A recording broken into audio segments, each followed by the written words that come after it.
Jack, thanks, mate. I really appreciate you sharing your why about why you're doing this stuff, and I think that idea of building owners, developers and managers as agents of public health is really powerful. And I think there's a lot of positivity there that you're showing us, so that's fantastic. So I'm hoping we can take that into the panel session, which we've got on now. I'd like to invite to the stage our panellists, Melinda Mandla, Ron Pulido, Nicholas Burt, Jorge Chapa and Ben Gill. Come on down. Please, no orders necessary. Find the seats wherever you like, okay?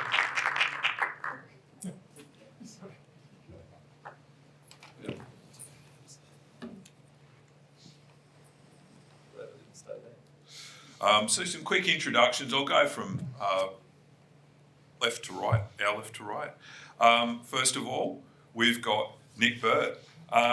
Nick Burt is CEO of the Facility Management Association of Australia, the FMA. He has over 20 years leadership experience, including appointments at the senior executive level within the community services and facility management sectors for both NGOs and local government.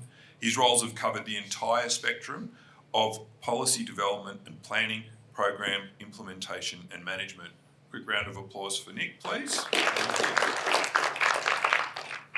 Melinda Mandla, welcome to the stage. Melinda serves as the National Sustainability Manager for JLL Property Management Australia Lend Lease. In this role, she focuses on the implementation of sustainability and wellbeing initiatives across their office and industrial portfolios. Welcome, Mel. Ben Gill. Ben is the Chief Executive Officer of air decontamination company Plasma Shield. Prior to Plasma Shield, Ben was a head for Asia Pacific for Brainbox AI, an AI startup using predictive AI to reduce emissions. And his leadership experience extends from 17 years in commercial property with Lend Lease and the GPT Group, HVAC management, finance, digital and marketing, technology management and governance. Welcome to the panel, Ben. Jorge, Chief Impact Officer at the Green Building Council of Australia. He ensures the GBCA's work accelerates the transformation of Australia's built environment, delivering healthier, more resilient and positive places for people and nature. Please welcome Jorge to the panel. And Ron Pulido is a sector lead at NABERS. He actively collaborates with industry and government stakeholders, championing their involvement in achieving sustainability outcomes in the building sector. He has worked with industry to improve national standards on the indoor environment. Having served as secretary across several ISO technical committees, Ron also has led work developing international standards in the built environment. Welcome to the stage. Very lucky to be sharing this stage with these five amazing panellists. So given this great cross-section of experience and perspectives, we're going to just run through a few questions, and I encourage you to jump in whenever you feel is necessary. Mel, I might start with you. So indoor air quality, it's not a new topic for building owners and operators in Australia. I was wondering if you could tell us a little bit about how that conversation has evolved over the past few years and where it is now. So I've worked my entire career kind of around third-party certifications up until recently. So working with Green Star, seeing building owners go from HVAC's expensive, putting these implementations in is hard, to seeing that transform when things like well were introduced into the market, where indoor air quality was at the forefront, where you needed to performance verify your space to prove that your air quality was top notch. And now seeing that evolve again to not just coming in and incrementally testing your space, but also looking at real-time monitoring and transparently sharing that information with people in your buildings. Yeah, so a big development there. I guess what have you seen in response to those requirements? I guess has there been how have they been taken on with the sort of how has the perspective of those needs changed, if you know what I mean? Tenants are demanding space. It's a flight to quality. The one term you'll hear at every single real estate conference is the flight to quality, but it's definitely true. Tenants want to occupy spaces in which their people feel good, where their people want to come to work. So seeing building owners have to pivot towards creating those spaces, not just having like a super fun environment for people, but having an environment that people want to come to. Yeah, fantastic. Nick, yeah, go for it. Jorge, jump in. Yeah. To add to what Mal is saying, and I think we should, full disclosure, we used to work together for what it's worth. We all know each other here. Yeah, no, I just launched a paper with him like 2 hours ago. So this is very, but the thing I think that's also been fascinating in the conversation is historically there's been this big tension about providing good air quality or saving energy, right? And that's been, I think, definitely, I've been at GBCA for 2 decades almost. And that was a big tension at the time when I started. If we want to provide more outside air, which is what at the time we were all doing, like, solution through dilution, it was a problem because you would use more energy, and we're all trying to save the planet here. Right? What's been fascinating over the past few years is a recognition that we can have very good, well-designed systems that also deliver the health outcomes. And there's been a decoupling to a degree between the health outcome and the energy conversation. That actually opens up a whole series of opportunities to provide a great indoor environment quality from air, but also with lighting and other conditions, to say that 2 decades ago would have been very difficult to have. Were much more difficult conversations to have. And that's a great opportunity for all of us because we can now have a genuine conversation about the fact that this is doable because we have solved some of the other problems. Yeah, go on, Ben. I think Robin spoke earlier. I think she made a really quality point around the use of language and clarity about multidisciplinary, and so we need to find language that we both understand and agree on. This concept of, let's call it outdoor air as the solution, if we, I said this at the Aero IAQ conference, if IAQ is pitched as a battle between it and climate change, IAQ loses. Yeah, 100%. I think it's really straightforward. I think it's just we can't win that argument. So solutions that solve for that are crucial, and language that solves for that. The other delineation that I think is useful is between IAQ and indoor environment, or IEQ, as some people would call it. As an example, so there have been 11,000 NABERS ratings. Yes, I Googled this because I don't have this off the top of my head. Across all scopes and across energy, wastewater, the whole shebang. Less than 400 of those are IEQ ratings. And then within IEQ, about 30% is air quality. So I think your question, Mark, was, sort of not, it's not new to stakeholders, but actually it's not new to the scientific community. Lydia spoke about 1994, the report. But for landlords, IAQ in and of itself, I think is relatively new, and they're reasonably immature in their approaches to it. One of the contested things I would think is the approach of just saying measure first and then we'll give you some level of standard afterward. I think clients of these guys, or members of these guys and clients of these guys, would be entitled to say, well, measure what? Disclose what? Yeah, if you don't tell us what to disclose, I wouldn't mind your view, Nick, then what are we telling? What would you like us to disclose? Yeah, I was going to ask Nick actually, because your members are very close to the occupant experience, right? They're hearing from the occupants all the time. Well, I think it's a really good point that like we talk about people, well certification and so forth, and that's happening, but it's not happening as broadly as you would like if you're going to put safe indoor air at the front and centre of everything. And I think and that's probably I don't know everything about but focus on commercial office, and then what about all of the other environments where the opportunity for unsafe air or unclean air to be circulating around the place, where you have masses of the public spending great amounts of time. And my understanding of all of this is that it's also about density and exposure times. And so I think there's certainly an opportunity to move down a path where there is more monitoring, because I don't think it's happening broadly enough. I mean, it might be 1, 2, 3 parameters in a commercial building. It's probably not going to be any more than that anywhere else unless you go to a casino potentially.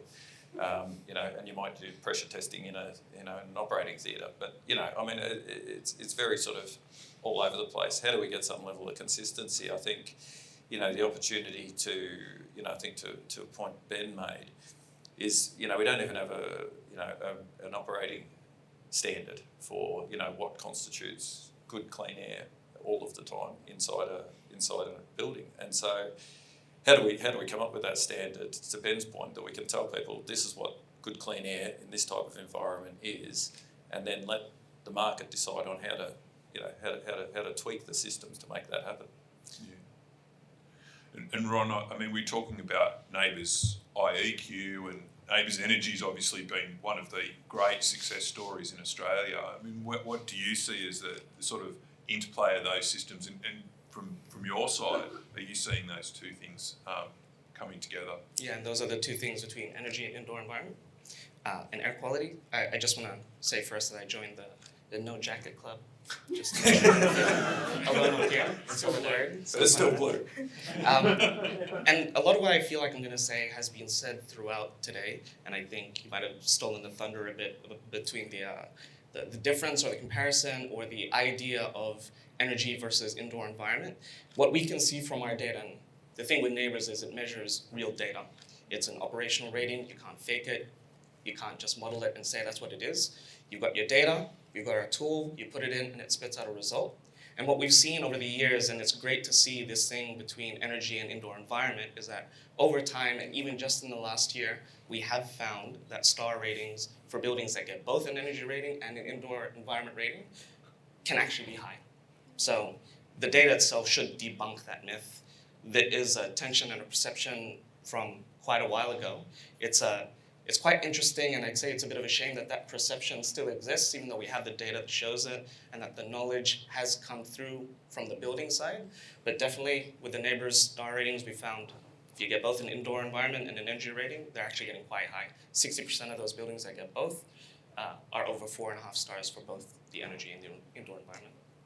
Yeah. So I guess what I'm hearing is that on one side, we need to be careful about how we talk about these two things. And also the conversation's been going for a while, but there's still a lot of conversation to be had. I guess it's still in the early stages of what I'm hearing, especially when it comes to on educating the market, right?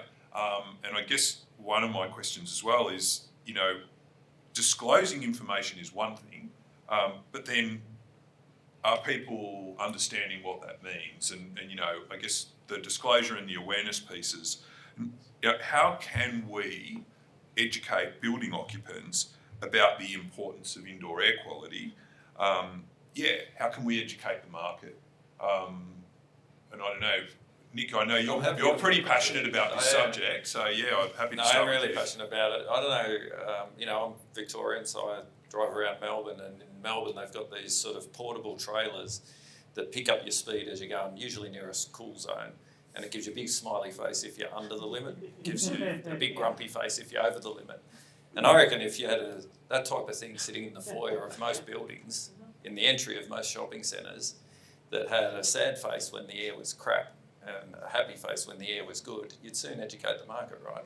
And it's not something which you need legislated. It's not something that you need to do a mass, you know, multi-trillion-dollar ad campaign worldwide. You could educate the market really simply, and that could be the initiative of an enlightened building owner, an enlightened shopping centre owner, anything like that. So I think but I think the other thing is, you know, there's got to be some other sort of behind the scenes stuff happening, and I've told this story a couple of times, but we've got a little Aranet in a corner of our office, and for the most part it runs at about 648. Everybody in our office knows what that means. Probably nobody else in the entire floor plate does. But nonetheless, if it goes over 800, 850, one of our staff goes out the front and tells the concierge that the air quality is crap in our office and they should do something about it. And so there's a whole range of things that can be done at both an individual level and, you know, and societal and group level, ownership, you know, of property level, to be able to do sort of what I call sort of soft education, because, you know, you're not going to capture everyone, and you're certainly, I can't see on the horizon anywhere where we're going to have a huge clean air campaign, you know, running at prime time on TV. And so it's important to have those conversations and get people talking about them in a fairly, you know, easy, simple conversational style, in my view. But it's got to be backed up with something which is meaningful, and 648 parts per million is not meaningful for the majority of people. It's got to, throw down the challenge to NABERS to come up with a clean air indicator, so that it's simple. We know when it's good, we know when it's bad. He's thrown it over to you, Ron. There you go, Ron. Two things to that, because I agree. I think a big part of this as well is, and I think Anna Maria mentioned it before. It's the bridge from science to social, right? I think it's being able to see something for it to become visible and understand what that means, and to be able to communicate that in a very different way, in a very easy way, to be able to make sure that the complex becomes simple. Because if it's complex, you don't know what it means. Maybe the knowledge stops there. Maybe you don't move on. So I think the challenge is a good one in terms of we could do something to make that more visible. I'd like to say NABERS would play a really good role in that. I'd also think that everyone else might jump on board and support us doing something like that, or whoever it might be. It might not be us, it might be the IWBI, it might be GBCA. I think the movement itself, it doesn't have to just be isolating ourselves to one solution. We don't want to force something that doesn't work. We have to make sure it is fit for purpose. And I think the second thing that I just want to touch on that in terms of the information and the education is that indoor environment or indoor air quality means different things to different people. It's important to different aspects to different people. I think I heard the word investor for the first time. I think it was with Jack and Chris. And I think buildings and those involved in the operation and decision-making buildings are very important as a part of this equation. So owners, operators, investors, because they're the ones that are ultimately going to be able to make these buildings and push for the buildings to perform the way we need them to perform, to provide the indoor air quality that it needs to be. But if we don't speak their language, if we don't educate them on the health outcomes, but also the economic outcomes, the benefits that come with it, we might not get them to move at all. Yeah. And Mel, I'm sort of looking at you now because, in your portfolios, it sounds like you're already aware of this, but, the importance of indoor air quality, but the people who use those buildings, how do you kind of cross that bridge to sort of have that high level goal and priority, and then also an awareness and an understanding of why it's important? How does that work? I guess we spend a significant amount of time trying to figure out how to best connect with the people in our buildings. We're in an environment where we pick up our phones from the second we wake up to the second we go to sleep. We're inundated with information. It's the same when you walk into our buildings. You'll see screens flick of all the certifications, which means nothing to a lot of people. It's kind of how do you grab their attention in a really, really quick way? What you mentioned, a smiley face or a sad face to 50% of building occupants who are privileged to walk into that space and not need to care about the air quality, that's fine. But what about the people who do need to care about that? If there's a sad face and they're able to go and access that information and what that means for them, I think that will be a really important conversation to have. As someone who is obviously a self-proclaimed TikTok addict, it needs to be a really quick way to be able to grab someone's attention rather than a big, this is what particulate matter is. That's not going to grab someone's attention. It has to be a bite-sized thing. Doesn't have to be sad or happy face. It could be a canary upside down, a canary Exactly. Well, Dark, but sure. I know Ben will want to weigh in because he's also a big TikToker, but my question there is a little bit like if you're driving past a school and you go, oh geez, I'm going 42, I just slow down, right? If I'm walking into my office and there's a sad face, what, do I just turn around and go home? I guess there's a sort of, there are questions there about how much agency you've got, and do people want to show bad results, I suppose. Go ahead. For the record, I don't post on TikTok, I just consume. But so without being impolite, I think trying to educate the consumer is a fool's errand. I think when I think about a fire alarm or a smoke alarm, we don't educate them. We say, get the hell out of the building, right?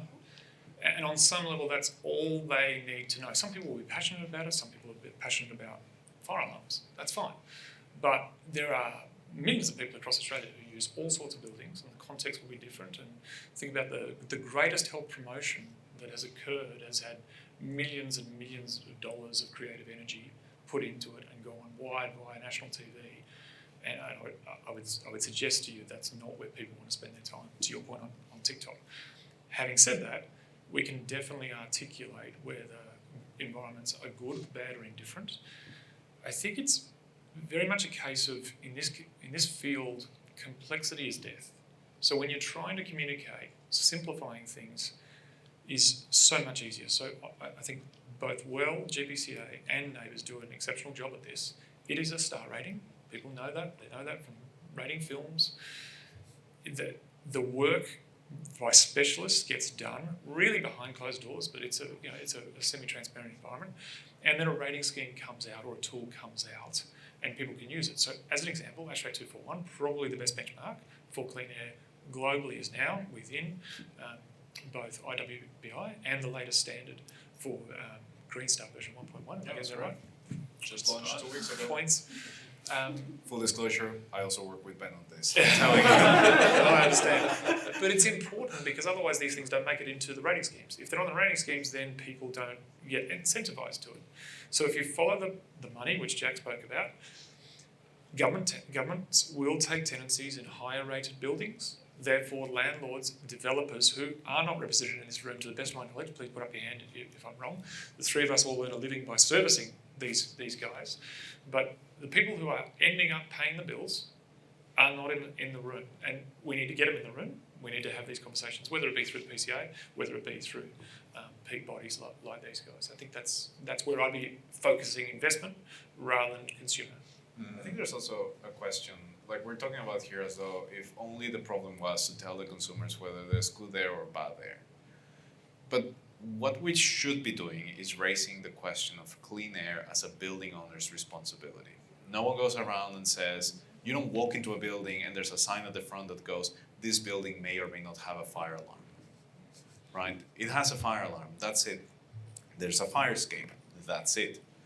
And it is worth, and I think the premise to me of this type of session today is to say, should the quality of air be something that is genuinely seen as important as any other aspect of a building service, right?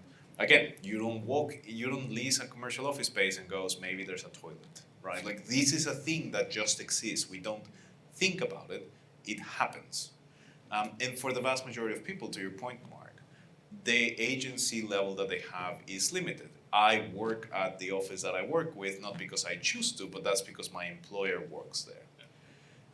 And the conversation doesn't happen about the quality of the building between myself and the employer and the landlord. It happens at the tenant representative and landlord, like 3 or 4 layers removed from me. When we think about it in the context of a construction code, the construction code does have some level of air quality requirements. Prevention of mold. That is a thing they do.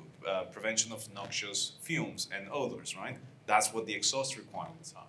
The conversation we should be having is whether something like the construction code or performance ratings or quality metrics by the property council, whether those should also include the quality of air, regardless of it only mattering to a big or a small portion of the population. It doesn't matter, right? None of us think twice about the fact that buildings should have ramps to access it, even though the majority of people genuinely probably don't need them on a day-to-day basis. We have just agreed that this is a good thing. And that, to me, is the more important question. Should this be something that is expected of buildings? Our preference from GBCA's perspective is to say, yes, we do need to advance this. Now, we're not there yet. For better or worse, there might be several aspects about we're not entirely sure what it should be, yada, yada, yada. All of that's important stuff. But the broad strokes premise of, in the future, you should expect good air quality from your building is not something we should be wondering as to whether it's a good thing or a bad thing. We think it should be the way we expect it to be energy efficient, the way we expect there to be a fire servicing provision, a toilet, a ramp, or similar. That's just what a good building is, or not even a good building, that's just what a building should do. Yeah, I think that's a really interesting perspective to say, like not so much, hey, let's see what's going on and show people, but let's just set that base expectation, And look, you can start in the meantime with, say, as you've said, Nick, with a voluntary program where people start going in, and then we try and make it a mandatory program for certain classes of buildings. Would I love to be able to go to a cinema and be like, oh, that's such a shitty cinema, you're going to be like probably getting sick by walking straight into it? Yeah, maybe I don't want that, right? Like that's fair. Because I have the choice, right? I can go and choose to go to that building. But then the consideration should be, how do we work towards a standard where that is the appropriate thing? The way, again, we don't think twice about a lot of things. I don't genuinely go around walking into buildings wondering if there's a fire suppression system. That is not a thing that worries me, right? Why? Because we all agree that's not a good thing. No. Yeah. Why is because it's legislated. Yeah, because it's legislated. Yeah, legislated. So, you know, I agree with everything you've said. Yeah, exactly. And But we I get think that, yeah. the problem is legislative pathway is a long. It it's is, a and long. we have to it's build a long it. burn. And you have to build it, Yeah. right? You have to build And it. I think how do we, use conversations like this as a catalyst Exactly. to at least get some voluntary uptake in the short term, or at least some focus on it. And I think that I disagree, because I think that is through consumers. I think consumers do have the ability, because if you were to walk into your workplace and you were saying, the ergonomic chair doesn't work, you have a word to your employer, I'm not sitting on that chair, they're going to do something about it because they know they're at risk. But the relationship is there, right? If Yeah, I yeah. sit on an uncomfortable chair, I'm sitting on an uncomfortable chair. If the air here is bad, I may not notice. Yeah, That's the difference. but if you right? did know, then you could have that conversation with your employer. I think we're kind of both slicing the thing separately into go and Yeah, say, we well, we need to measure this stuff. But it makes for good theatre. Exactly, yeah. Yeah, I will say, in full disclosure, Nick is the one person here that I haven't done anything with in a while, just to make it clear. But we're good pals. The thing, I think ultimately, the question is how do we surface it? Some of it is through voluntary aspects, right? We all look at NABERS and go, what a successful program. But it didn't start as a mandatory program. It was a voluntary program. It had 500 buildings up to 2007, give or take. Can I check? Yeah. Was the disclosure not mandatory? If you had a big enough building, Yeah. disclosure, For a long time. disclosure was mandatory, or No, disclosure was voluntary? Voluntary. That was For a with long time. CBD. That's really good. That's Yeah. very handy to know. How long for? Till 2010. Yeah. Yeah, give or And then take. expanded again in 2012. Yeah, so it was it went from 0 to 500 through voluntary standards, right? And there were some aspects like the government, the Australian government and the states were like, okay, I will not occupy a building unless it has a 4-star rating. That was voluntary, but the Australian government wants to occupy your building, you're going to get a 4-star rating. You're going to do that. Then it became mandatory for a certain class of buildings in 2010. I think it was 2,000 square meters floor, yeah. And then 1,000 square meters later. Yes. Sorry, Mark, we're just Yeah. Yeah. We're That's going great, to teach you no. all about neighbours. It's good because it sort of leads us on to the next bit, which is that the rating systems in Australia have worked wonders for office buildings specifically. And this came up a little earlier. We're also talking about other public buildings that maybe aren't so widely covered by the rating systems at the moment.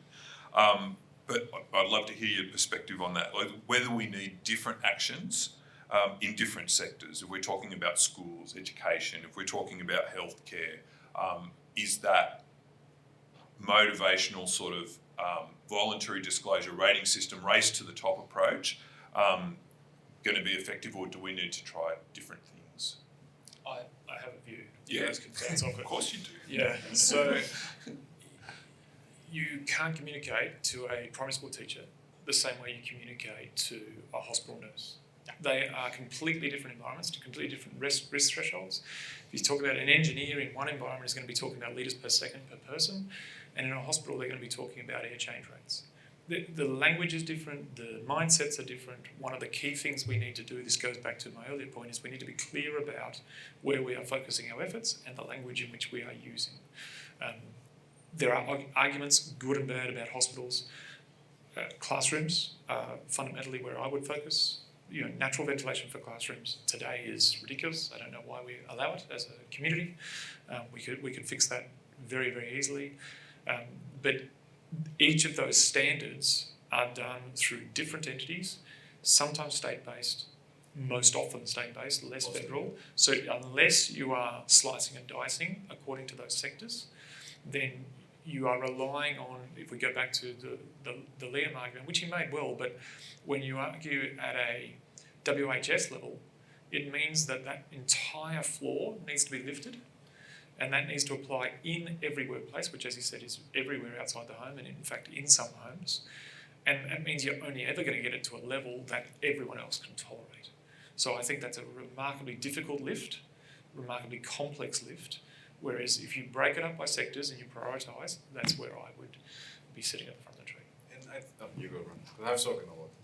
I was gonna add, so NABERS, we've got a lot of experience with different buildings because we've been around for over 25 years. And part of that journey involves, making different product types from rating, energy ratings, water ratings, waste ratings, indoor environment air quality, but also different building types.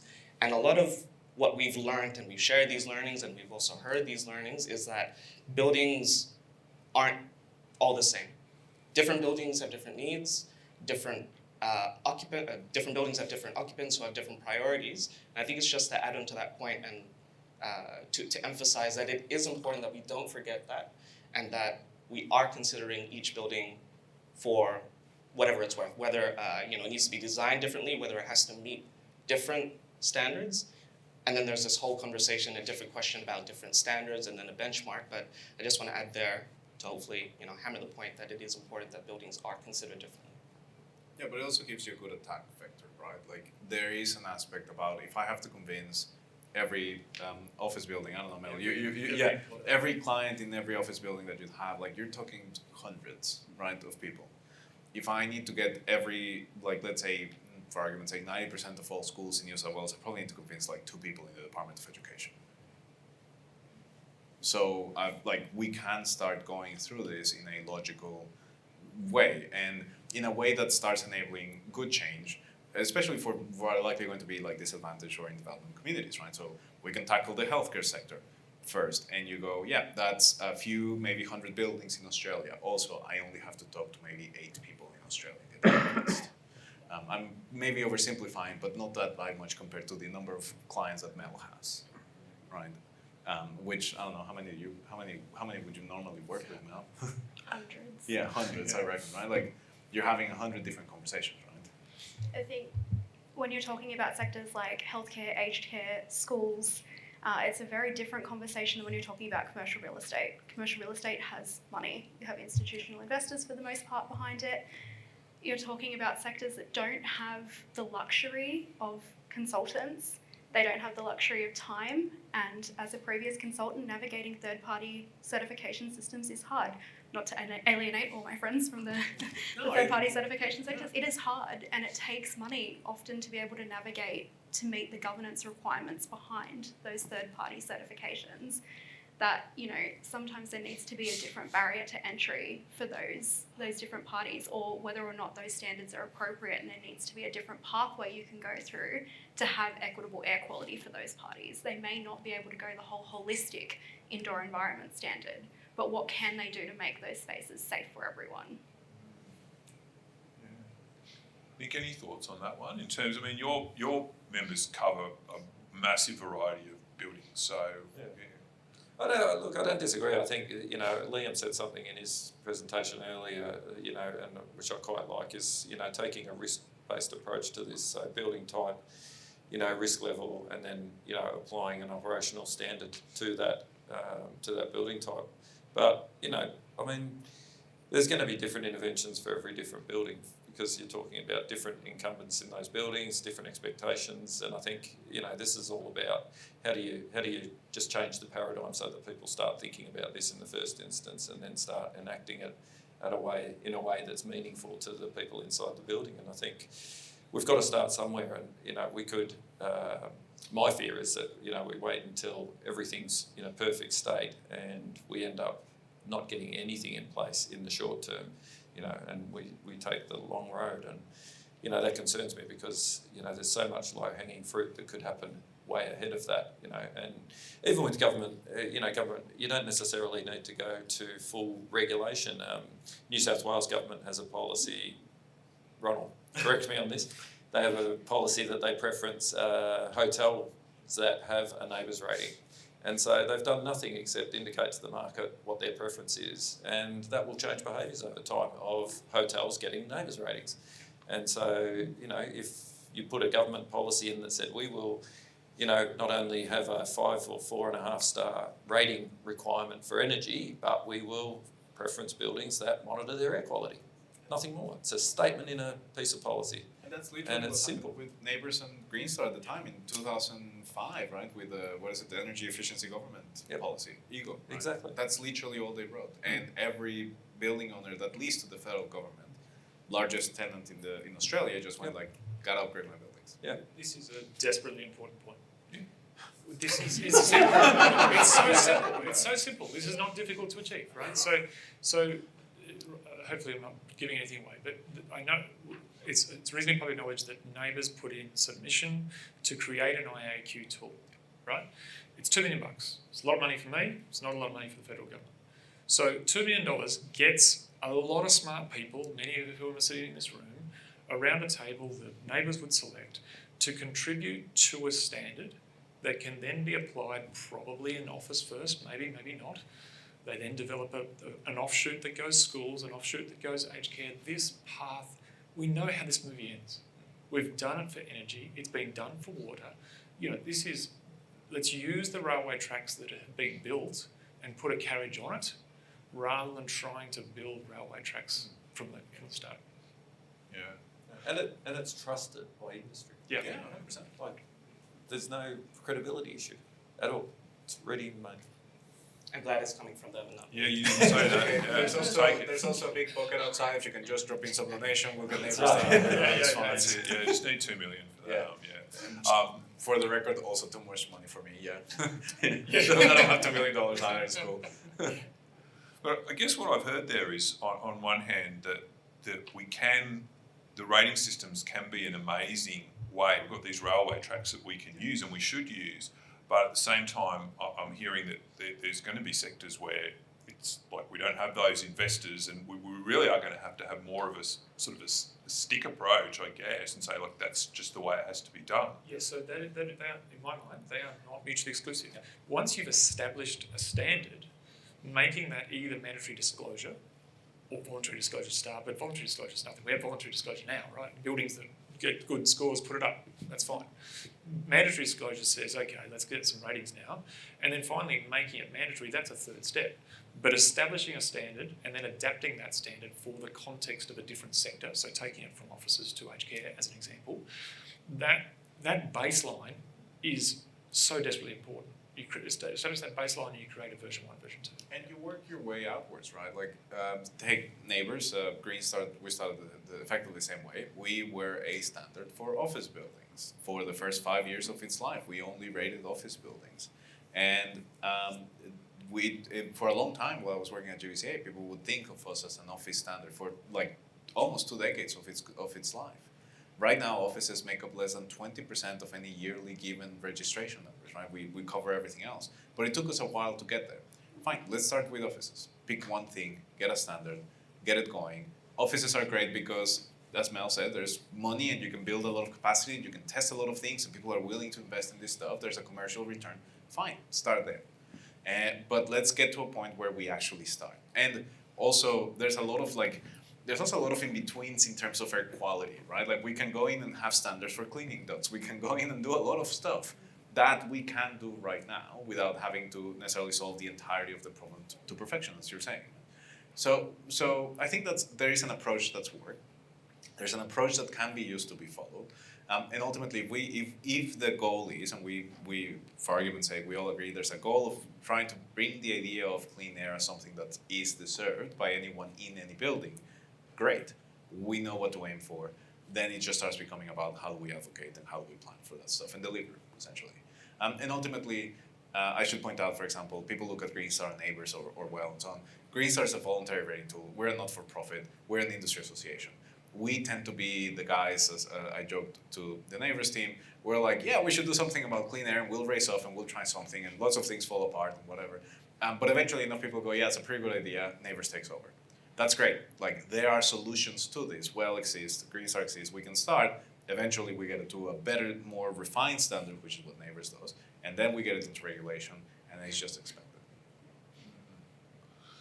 We've kind of gotten on to this next point already, which is about, we've already got voluntary disclosure in a lot of buildings. How do we take the next steps that we need to take I guess, if you look at the report that was released today by the Australian Academy of Science, talking about voluntary disclosure, mandatory disclosure, and then finally that kind of mandatory compliance. I mean, what do you see as the steps for getting there? and how do the rating systems help us take that journey? So you want me to kick off? Yeah, go for it, Nick. Yeah, look, I think I'm not sure that I agree that we've got wholesale voluntary. Not for IE. No. Well, I mean, not even for energy. Yeah, for energy for sure, but not for IE, and certainly not across building classes beyond commercial office. And so I think that's one issue. In my mind, we're missing the operational standard piece. So my members would love to understand what an operational standard looked like, and that it was set, and so they had something to benchmark against. And then I think, in my mind, from there you do move to voluntary disclosure, because an operational standard, we'd give an operational standard to Ron and he would turn that into some whiz-bang rating system or indicator that was, available to market. Then it goes voluntary, then it goes mandatory, and then it goes public, right? There's sort of those 3 steps in my mind. But you've got to give people, after you mandate a standard or mandate a rating requirement, that you've got to give people the opportunity to improve on that, because the first rating is never going to be great, probably, and what you don't want to do is lose the market in the intent of making them embarrassed with what the quality of what they've got is. Nobody wants bad quality air inside their building, and so give them a chance to fix that before you go to that next step, which is public. And that was exactly the same position we put to any mandatory disclosure of energy outside of commercial office, because you don't want to embarrass owners into doing something. You want to take them on a journey that's positive and let them use it as a market leading or a market differentiating tool. Just my views. I think you've kind of said some stuff, Nick, that is very valuable, which is we can start by advocating for some real level of voluntary action. Government could say, yeah, we like energy. Also, we like IE, so we'd love to lease offices that have a high IE rating. And we can all talk forever as to whether the standards that Green Star or NABERS use are 100% correct, but they're in the good enough section at least, right? Like it's a starting point. One probably other thing to remember is doing this 20 years ago was stupidly expensive. Doing it like 10 years ago was expensive. Now, a lot less. So it's becoming really easy, well, not easy, but really like much more affordable to introduce sensors into buildings that used to be wildly expensive to do. Big machines and like things with cartwheels and so on. And they may not be as precise as those, but they're in the good enough. And right now, at least for air, good enough, it would be a much better situation than where we are today. And that's also okay. I think this links to our first topic of conversation. So when we ask why isn't this happening today, I think it's worth asking what are the drivers that are causing people to hesitate. So I agree, I can buy a $2,000 sensor, I pay a Sparky $2,000, I pay another $2,000 to my BMS connector, so basically $6,000 I've got a sensor. What is being advocated in some cases is for that to be in every room, so it's 6,000 times X. But more importantly, in my view, is when that sensor goes above the line and says, let's say CO2 is at 1,600 or 1,700, then what message is that sending to my tenants, and who are they calling, and then what's happening to the rent?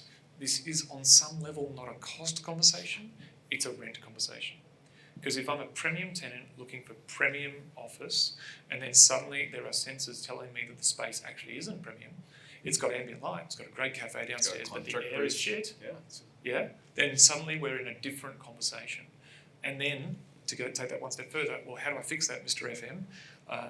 Well, let's get an engineer, and the engineer says, upgrade your chillers, bring in outdoor air, and that's really, really tough for a landlord. And they are unlikely to do that in a voluntary capacity unless they know it is risk-free. So by that I mean they've done the testing and they know the results are going to tell them what they want to hear. Yes, we're a premium building. So this distinction between outdoor air versus equivalent clean air, I know it sounds nerdy, but it's desperately important if you're going to get people to voluntarily disclose and then drive people into mandatory disclosure, which I think is an outstanding outcome. I'm absolute supporter of mandatory disclosure, but getting that, we've got to have that journey. There's a lot of work to do, right? Yeah. 100%. And we see that so we have a rating tool that is for fit outs, right? So without touching the building shell, it's just about the desks and chairs and everything you bring in. And one of the questions we've had to ask ourselves is, what do we do about clean air? Because if you can't touch the equipment in the building, then you get stuffed very quickly, which is where the equivalent, sorry, I'm going to get this wrong. We can help you with that. But the term, sorry, equivalent quality Equivalent clean air, equivalent clean air. Sorry, that's what I was looking for. Is like, okay, there's options that you can bring in that are portable that can help you with this and so on. Like those options may not have been easily available years back. So that's actually good news, right? Like there are solutions to help with this that may not have existed or may not have been available easily before. But that starts giving you options to again advocate for air quality can be something that isn't just tied to whether a building was built with a particular set of defined equipment. You can improve it through some other means, and that's great news actually. I want to speak on two things. So I think, one part in terms of if there's a pathway to mandatory disclosure, what that looks like, very important. It sounds like everyone is aware, but very important that we look to the learnings of energy and the commercial building disclosure program, what that means and the benefits that came with it. The benefits such as easy access to information and what that means. It was visibility, it was accountability. So if and when that happens, we could look to that, make sure we don't forget about it. Maybe that's not now. I think I'm agreeing that there is a step beforehand, and that is the understanding of performance standards and what that means. To give you an idea of how our tool works and really how the sustainability tools work is we don't invent the thresholds, we don't invent what those levels should be. We refer to standards. Right now, as part of our one, we refer to AS 1668, we refer to some thresholds set by the World Health Organization, we refer to ASHRAE 55. Those are examples of standards that set thresholds and the NABERS tool refers to. So it's very important that that isn't forgotten, but I also think an even more important part of that is we need to take action. I think that one of the things that hit really hard for me with Lydia's presentation was, 25 years, there were some dot points there, but nothing has progressed on that. So we have to do something. The information is out there, the research is there. It sounds like there's enough of the science to define what those standards are. So, we should take action. We should also not minimize that there have been changes over the past few years. That is also true. Yeah. Mel, you want to bring us home? We're wrapping up the panel. So I guess what do you see as that pathway to get us from where we are now to that? Yeah. I sit in, a privileged position of the voluntary disclosure. We do share our ratings quite publicly.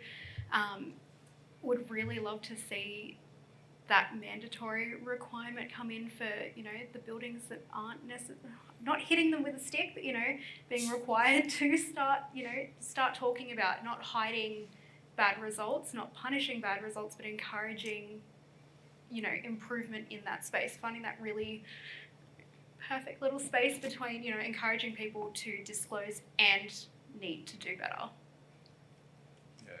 Yeah, fantastic. So I guess through all of that, a lot of what we've heard is that need for some kind of standard, right?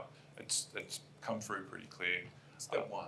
Yeah. But I think I would try and say like it's more a recognition that there are steps to get to the goal, and the goal is to have that clean air in building. Right?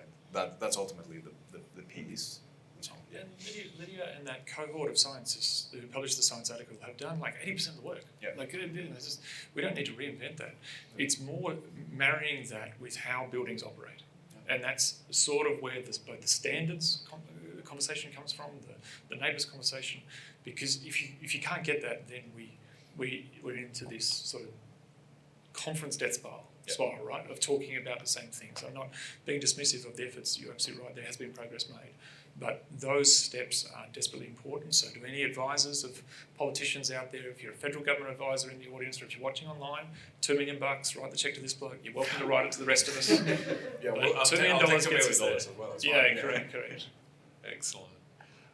Ron, Jorge, Ben, Mel, Nick, thank you very much for an amazing discussion. And please, can you give them a big round of applause? Thanks to Chris, thanks to Jack as well. That wraps up session 3 for today. Thank you very much to all of you for being here. I also love to thank Plum and Amy for the amazing event that you've put on. I know how much you put into this, and it makes a big difference, okay? And I guess you probably want to come up and say a few words before we wrap for the day, right?